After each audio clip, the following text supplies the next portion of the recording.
ముఖ్యమంత్రి యనమల రేవంత్ రెడ్డి అన్నగారి కోరిక మేరకు తెలంగాణ స్పోర్ట్స్ ఫెడరేషన్ ఆధ్వర్యంలో ఆగస్టు 20 నుంచి 29వ తేదీ వరకు రాజీవ్ గాంధీ ఖేల్ క్రీడోత్సవాన్ని నిర్వహించుతుంది. తెలంగాణ స్థాయి ఓపెన్ ఛాంపియన్షిప్లను skating, athletics, volleyball, kho kho, basketball ఛాంపియన్షిప్లను నిర్వహించనుంది.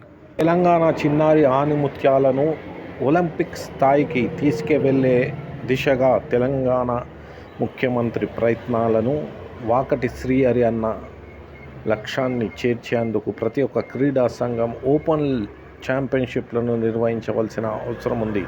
ప్రతి గ్రామంలోని క్రీడా అభిమానులు క్రీడలకు పాల్గొనే విధంగా పిల్లలను తయారు చేయవలసిందిగా కోరుతున్నాను.